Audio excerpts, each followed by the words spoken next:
اس دنیا میں کوئی ایسی جگہ نہیں جو خانہ کعبہ کی طرح مقدس اور مرکزی حیثیت رکھتی ہو۔ یہ مقام سعودی عرب میں وادی حجاز میں واقع ہے۔ روزانہ ہزاروں افراد 24 گھنٹے خانہ کعبہ کا طواف کرتے ہیں۔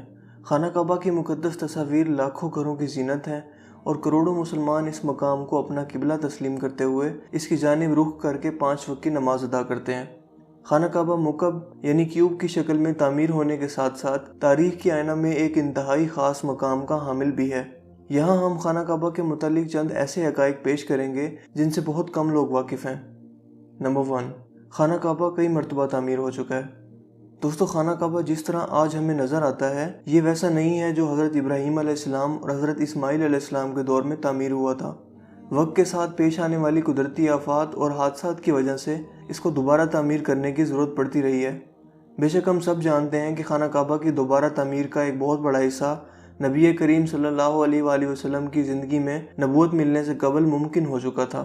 یہ وہ وقت تھا جب نبی کریم صلی اللہ علیہ وآلہ وسلم نے ایک بڑی خون ریزی کو اپنی دور اندیشی سے روکا تھا۔ ایک بڑے کپڑے میں حجر اسود کو رکھ کر ہر قبیلے کے سردار سے اٹھوایا تھا۔ اس کے بعد آنے والے وقت میں کئی مرتبہ خانہ کعبہ کی تعمیر ہوتی رہی ہے۔ آخر میں خانہ کعبہ کی تفصیل سے آرائش 1996 میں ہوئی تھی، جس کے نتیجے میں بہت سارے پتھروں کو ہٹا دیا گیا تھا اور بنیاد کو مضبوط کر کے نئی چھت ڈالی گئی تھی۔ یہ اب تک کی آخری بڑی تعمیر ہے اور اب خانہ کعبہ کی عمارت کو پہلے سے کہیں زیادہ محفوظ تصور کیا جاتا ہے۔ نمبر 2، خانہ کعبہ کے 2 دروازے اور ایک کھڑکی ہوا کرتی تھی۔ دوستو، دوبارہ تعمیر کیے جانے سے قبل خانہ کعبہ کا ایک دروازہ اندر داخل ہونے کے لیے اور ایک باہر جانے کے لیے استعمال ہوتا تھا۔ ایک زمانہ تک خانہ کعبہ میں ایک کھڑکی ہوا کرتی تھی۔ خانہ کعبہ کی جو شکل آج موجود ہے اس میں صرف دروازہ موجود ہے، لیکن کھڑکی اب ختم ہو چکی ہے۔ نمبر 3، خانہ کعبہ کے مختلف رنگ۔ ہم لوگوں نے خانہ کعبہ کو ہمیشہ کالے رنگ کی کسوہ اور سونے کے دھاگوں میں دیکھنے کی ایسی عادت ہو چکی ہے کہ ہم اس کو کسی اور رنگ میں تصور بھی نہیں کر سکتے۔ یہ روایت عباسد، جن کے گھر کا رنگ کالا تھا، کے دور سے چلی آ رہی ہے، لیکن اس سے قبل خانہ کعبہ مختلف رنگ کے غلاف سے ڈھکا رہتا تھا۔ ان رنگوں میں ہرا، لال اور سفید رنگ شامل ہیں۔ نمبر 4، خانہ کعبہ کی چابیاں ایک خاندان کی تحویل میں ہیں۔ فتح مکہ کے وقت نبی کریم صلی اللہ علیہ وآلہ وسلم کو خانہ کعبہ کی چابیاں دی گئی تھیں، لیکن بجائے اس کے کہ آپ صلی اللہ علیہ وآلہ وسلم یہ چابیاں اپنے پاس رکھتے، آپ صلی اللہ علیہ وآلہ وسلم نے یہ چابیاں بنی شائبہ خاندان کے عثمان بن طلحہ کو واپس کر دیں۔ اس وقت سے آج تک وہ ان چابیوں کے روایتی رکھوال ہیں اور نبی کریم صلی اللہ علیہ وآلہ وسلم کے نادر الفاظ کی روشنی میں یہ چابیاں ہمیشہ ان کے پاس ہی محفوظ رہیں گی۔ حضور اکرم صلی اللہ علیہ وآلہ وسلم نے فرمایا تھا، اے بنی طلحہ، یہ چابیاں روز قیامت تک تیری تحویل میں رہیں گی، سوائے اس کے کہ وہ زور زبردستی تجھ سے غیر اخلاقی طریقے سے چھین لی جائیں۔ نمبر 5، پہلے خانہ کعبہ عوام کے لیے کھلا رہتا تھا۔ دوستو، پہلے خانہ کعبہ ہفتہ میں 2 مرتبہ عوام کے لیے کھلا ہوتا تھا اور کوئی بھی خانہ کعبہ کے اندر داخل ہو کر عبادت کر سکتا تھا، لیکن موجودہ زمانے میں زائرین کی تعداد زیادہ ہونے کی وجہ سے اور دوسری وجوہات کی بنا پر خانہ کعبہ کو اب سال میں صرف 2 مرتبہ کھولا جاتا ہے اور اس میں صرف اعلیٰ شخصیات اور خاص مہمان ہی داخل ہو سکتے ہیں۔ نمبر 6، خانہ کعبہ کے آس پاس تیراکی کی جا سکتی تھی۔ دوستو، خانہ کعبہ کے وادی کے نچلے حصے میں ہونے کی وجہ سے دیگر مسائل میں سے ایک مسئلہ یہ بھی تھا کہ جب بارش ہوا کرتی تھی تو وادی میں سیلاب آ جایا کرتا تھا۔ یہ مکہ جیسے شہر کے لیے کوئی انوکھی بات نہیں تھی، لیکن یہ بات دوسرے مسائل کی وجہ بنتی تھی۔ اس وقت یہاں سیلاب کی روک تھام اور نکاسی آب کا نظام موجود نہیں تھا۔ بارش کے آخری دنوں میں خانہ کعبہ پانی میں آدھا ڈوبا رہتا تھا اور یقیناً یہاں پر آپ کے ذہن میں ایک سوال آتا ہوگا کہ کیا اس وجہ سے طواف کعبہ رک گیا تھا؟ ہرگز نہیں، مسلمانوں نے کعبہ کے ارد گرد تیراکی شروع کر دی تھی۔ نمبر 7، تزئین و آرائش کروانے والے حکمرانوں کے نام کی تختی۔ کئی سال تک بہت لوگ اندازہ لگاتے رہے کہ خانہ کعبہ اندر سے کیسا نظر آتا ہے۔ وہ لوگ خوش نصیب ہیں جن کو خانہ کعبہ کے اندر داخل ہونے کی سعادت ملی، اور ایک خوش نصیب وہ ہیں جن کو تصویر بنانے کا موقع ملا، اور لاکھوں لوگوں نے یہ تصویریں انٹرنیٹ پر آن لائن دیکھی۔ خانہ کعبہ کا اندر کا حصہ سنگ مرمر اور ہرے رنگ کے کپڑے سے ڈھکا ہوا ہے۔ جس دور کے حکمران نے خانہ کعبہ کی دوبارہ آرائش کروائی تھی، اس نے خانہ کعبہ کے اندر اپنے نام کی تختی بھی لگوائی۔ نمبر 8، خانہ کعبہ کی تعداد 2 ہے۔ دوستو، خانہ کعبہ کے بالکل اوپر جنت میں ایک اور خانہ کعبہ موجود ہے۔ اس کا ذکر قرآن پاک میں بھی آتا ہے اور نبی پاک صلی اللہ علیہ وآلہ وسلم نے بھی اس بات کی نشاندہی کی ہے۔